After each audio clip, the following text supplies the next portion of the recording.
The brick laid with its length parallel to the face of wall is known as.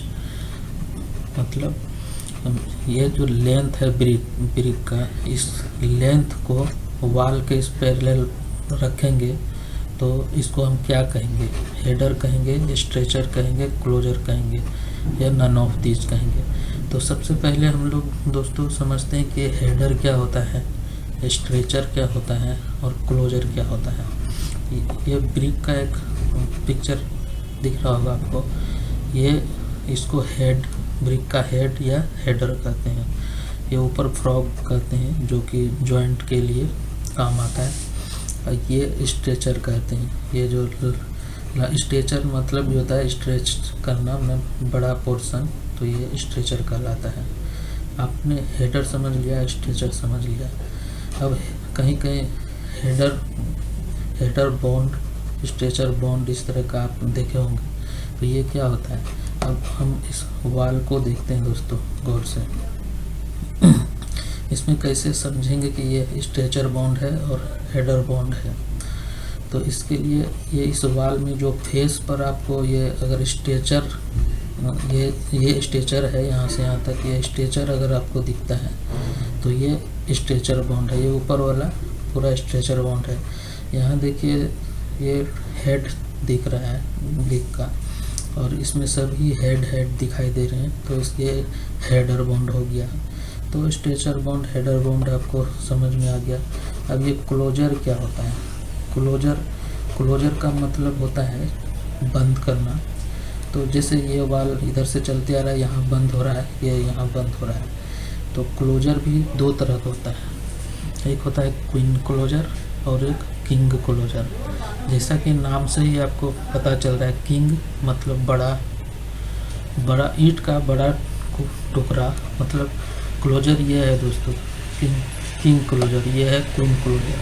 तो ईंट का बड़ा टुकड़ा जो कॉर्नर पर कट मार करके इस तरह का जॉइंट का, ये जो जॉइंट का के लिए हम लोग यूज करते हैं, ये किंग क्लोजर हो गया।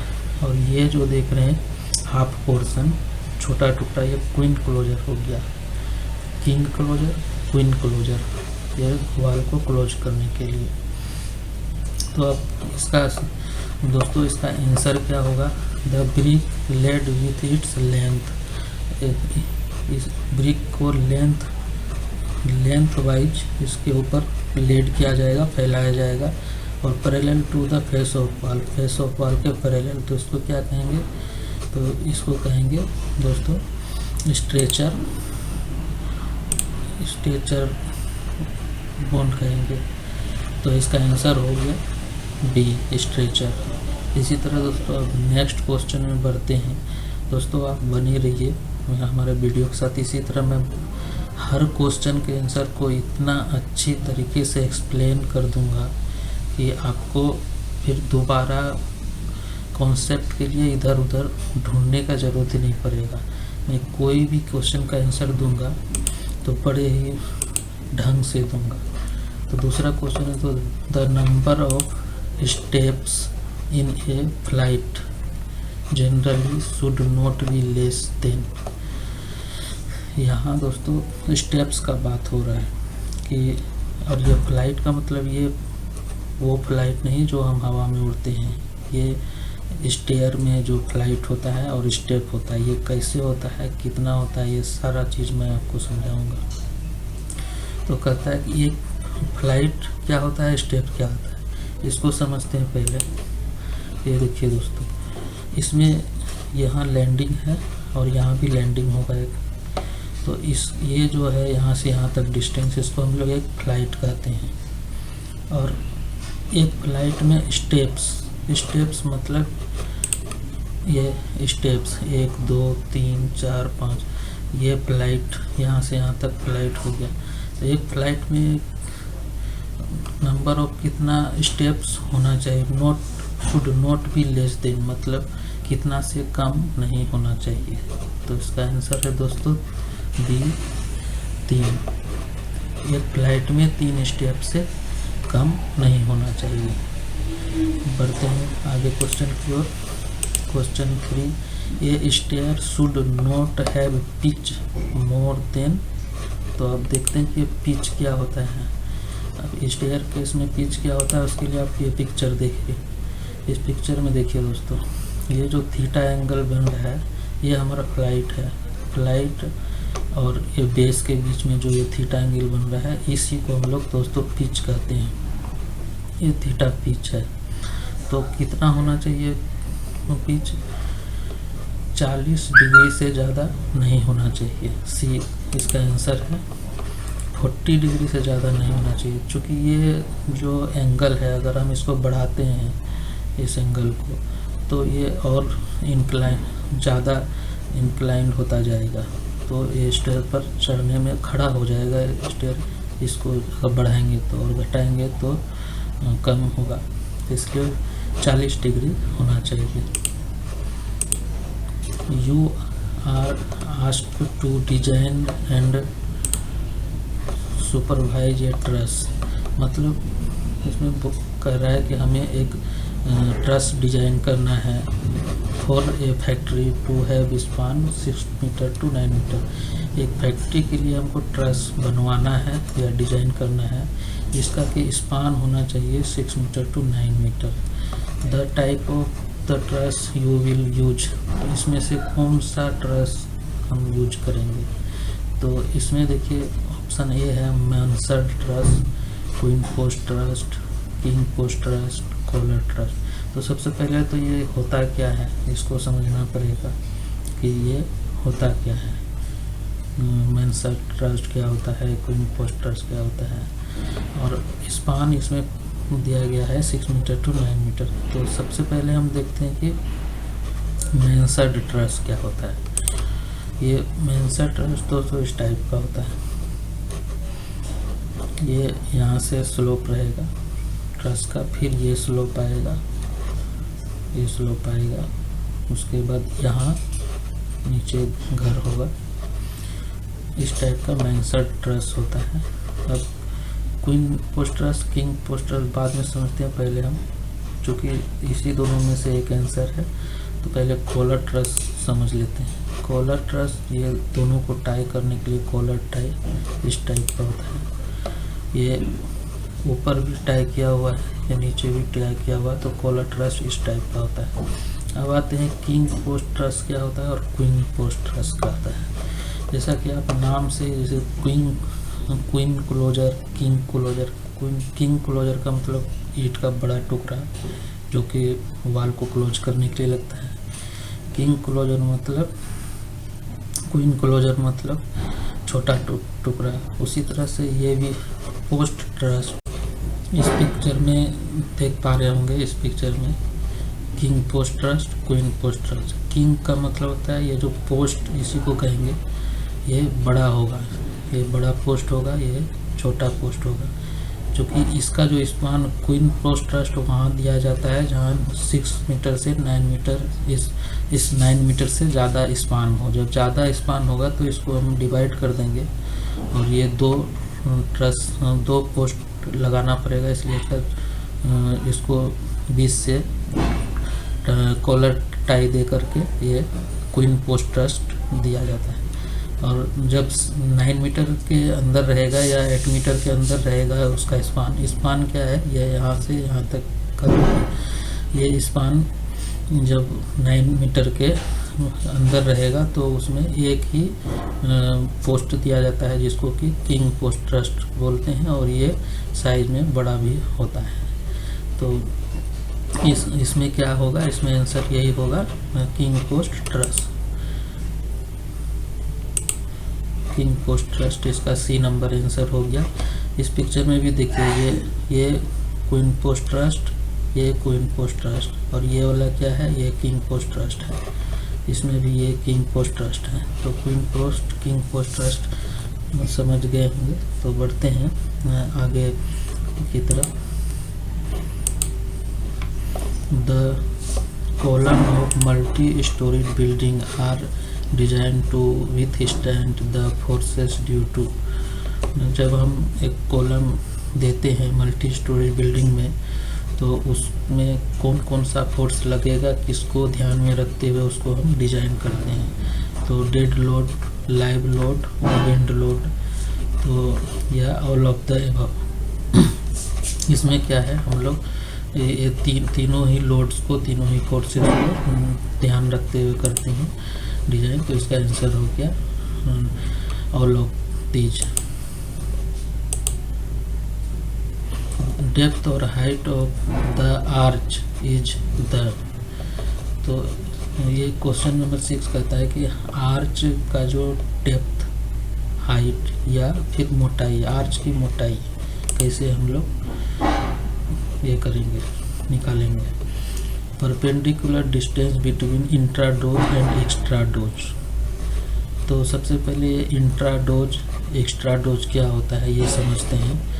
या बी कहता है vertical distance between springing line and इंट्राडोज। तो अब ये स्प्रिंगिंग लाइन क्या होता है इसको भी समझेंगे, तभी हमें मोटाई जो है, थिकनेस जो है आर्च का पता चलेगा। ये देखिए, ये आर्च है, इसके अंदर की सतह को हम लोग कहते हैं इंट्राडोज और उसके बाहर की सतह को कहते हैं एक्स्ट्राडोज। इंटर मतलब अंदर, एक्स्ट्रा एक्स मतलब बाहर, एक्स्ट्राडोज बाहर का। और तो इसका हाइट, डेप्थ और हाइट ऑफ द आर्च या थिकनेस, मोटाई आर्च का कैसे निकालेंगे। तो perpendicular distance between intrados to एक्स्ट्राडोज।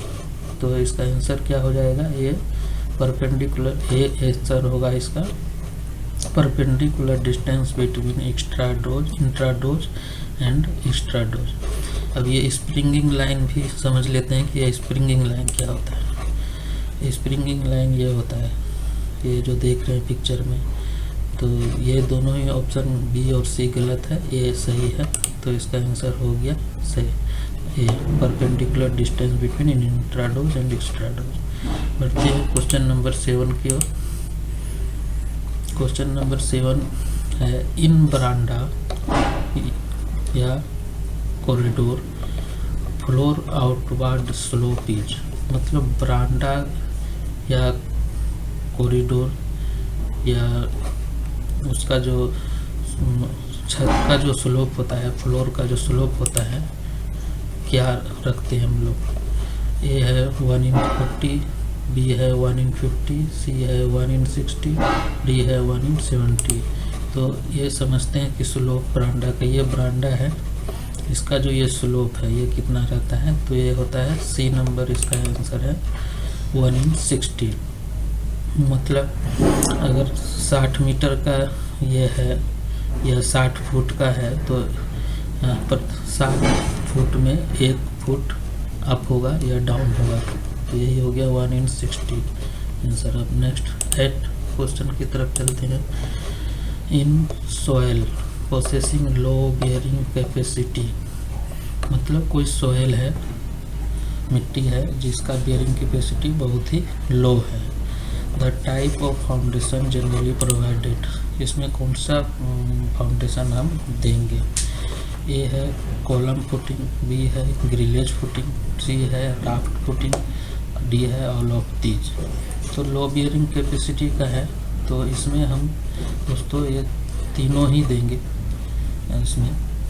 लेकिन हमको समझना है कि ये कॉलम फुटिंग क्या होता है, ग्रिलेज फुटिंग क्या होता है, राफ्ट फुटिंग क्या होता है। क्योंकि अगर कहीं दूसरे क्वेश्चन में ये अगर दोबारा यूज हो तो हमारा कॉन्सेप्ट इतना क्लियर हो कि हम समझ सके कि क्या कहना चाह रहा है, ये कौन सा आंसर होगा।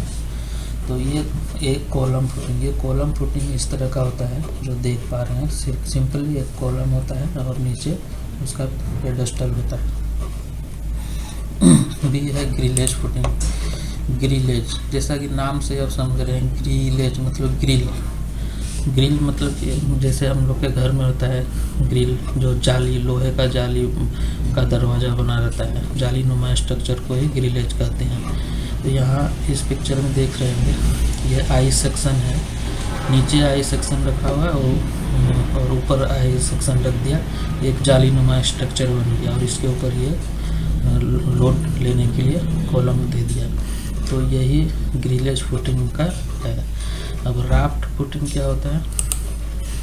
तो राफ्ट मतलब जैसा कि ये देख पा रहे हैं, राफ्ट मतलब क्या होता है? राफ्ट अगर आपको याद रखना है तो राफ्टिंग आप यानी कि हम जो लोग जो नौका विहार करते हैं, नौका में घूमने जाते हैं कहीं टूरिस्ट पैलेस में, तो नौका में बैठते हैं तो उसमें उसको राफ्टिंग कहते हैं कि हमने राफ्टिंग किया। क्यों कहते हैं? इसलिए कहते हैं कि जब आप नौका में जाते हैं तो नाव जो है, बोट जो है वो राफ्ट है। आप और बोट दोनों साथ साथ आगे बढ़ते हैं पानी में। तो राफ्ट का काम कर दिया बोट, और आप मान लीजिए आप कॉलम है। उसी तरह इस पिक्चर में क्या है, ये जो स्लैब है ये चार कॉलम हो गया, ये और स्लैब एक दूसरे से कनेक्टेड है। अगर ये मूव होगा तो एक साथ मूव होगा। तो ये राफ्ट का काम करता है ये स्लैब, इसीलिए इसका नाम रखा गया राफ्ट फुटिंग। तो अब आप समझ रहे होंगे कि ये ग्रिलेज फुटिंग क्या है, राफ्ट फुटिंग क्या है, कॉलम फुटिंग क्या है। मैंने आपको पिक्चर के माध्यम से इस तरह से आपके कॉन्सेप्ट को क्लियर कर रहा हूँ कि आपको सिर्फ ना, अगर किसी क्वेश्चन में आप नाम देख लेंगे कि ये ग्रिलेज फुटिंग, तो आपको याद आ जाएगा कि ये ग्रिल बनेगा, जालीनुमा स्ट्रक्चर बनेगा, ये आई सेक्शन है, तो आपको याद रह जाएगा। दोस्तों आप बने रहिए हमारे वीडियो के साथ, आगे और भी क्वेश्चंस है जिसको मैं पूरा अच्छी तरह से क्लियर करता जाऊंगा। तो इसका आंसर हो गया दोस्तों ऑल ऑफ द एबव। बढ़ते हैं नेक्स्ट क्वेश्चन के नंबर 9 पर। Pick the correct statement from the following. इसमें से हमको सही करेक्ट स्टेटमेंट खोजना है। A, the pile driven in sand is called sand pile.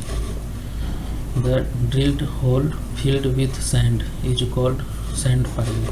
The sand pile are used for bearing purpose. तो ये सैंड पाइल क्या होता है? सैंड पाइल का इसमें डेफिनेशन ही डायरेक्टली लिखा हुआ है। इसका क्वेश्चन का आंसर हो गया A, the pile driven in sand is called sand pile. Sand में जो पाइलिंग होगा वो सैंड पाइल कहलाता है। बढ़ते हैं 10वें क्वेश्चन की तरफ। In jack arch floor the rise is kept. तो सबसे पहले तो ये जैक आर्च क्या होता है? आर्च का पिछले क्वेश्चन में आपने देखा होगा, आर्च दिखा है, लेकिन अब मैं आपको दिखाता हूँ कि जैक आर्च सबसे पहले होता कैसा है। ये देखिए दोस्तों, ये है जैक आर्च फ्लोर। ये जो आर्क है, इसको ये जो बीम है, ये बीम उसको जैक करके रखे हुए, उठा के रखे हुए हैं। तो इसमें करना है क्वेश्चन में कि jack arch floor rise is kept. Rise कितना रखते हैं इसको? अब इस राइज को समझते हैं कि राइज क्या होता है। इसके लिए इस पिक्चर में देखिए, राइज ये होता है दोस्तों, इंट्राडोज और स्प्रिंगिंग लाइन के बीच का वर्टिकल डिस्टेंस, ये राइज कहलाता है। ये क्या है? स्प्रिंगिंग लाइन है, ये इंट्राडोज है, ये इधर एक्स्ट्राडोज हो गया। इसमें बहुत सारे दिया हुआ है, ये सब अलग अलग क्वेश्चन में आपको हमेशा आएगा। थोड़ा मैं इसके बारे में बताइए। ये देखिए, ये की स्टोन है, इसको क्राउन भी कहते हैं। ये भौसियर्स, ये स्प्रिंजर्स, ये और ये स्प्रिंजर लाइन, और ये हाउंच, इंट्राडोज, ये सब नॉमिनेशन है आज का।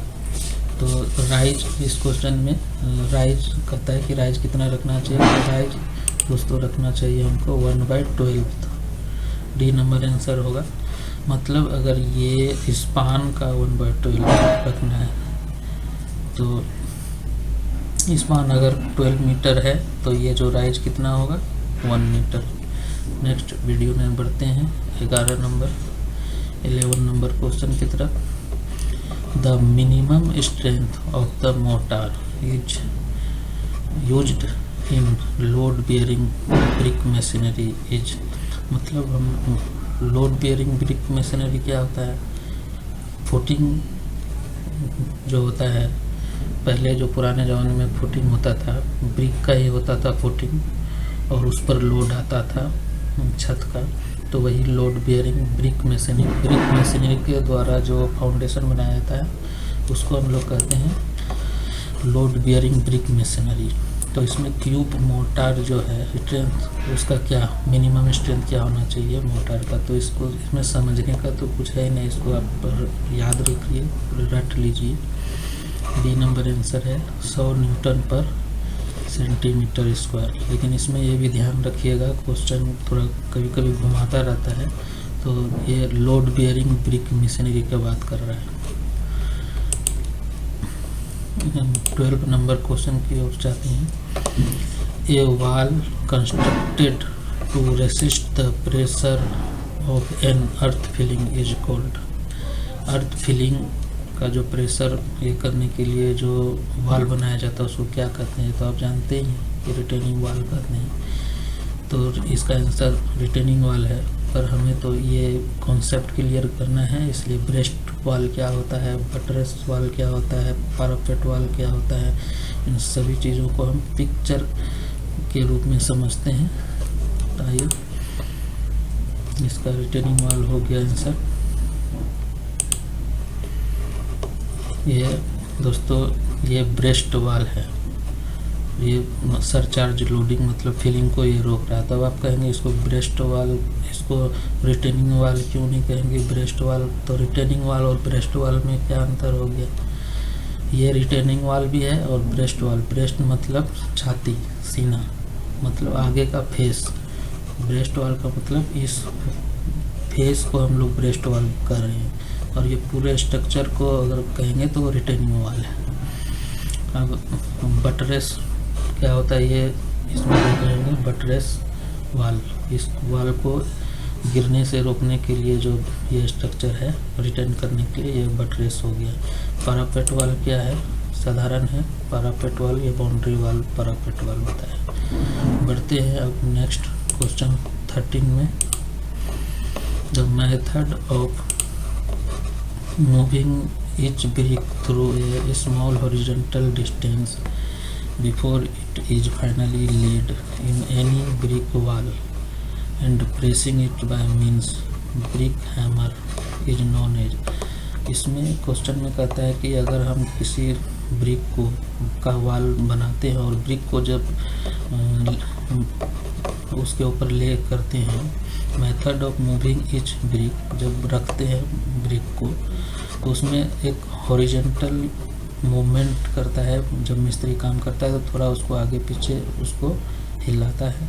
उसके बाद एग्जैक्ट जो है दो ब्रिक के बीच में जो गैप होता है उस गैप को मेंटेन करके उसको रखता है, प्लेस करता है, और उसके बाद करनी से थोड़ा उसको ठोकता है, मतलब प्रेस करता है, प्रेसिंग बाय प्रेसिंग एंड ये बाय हैमरिंग।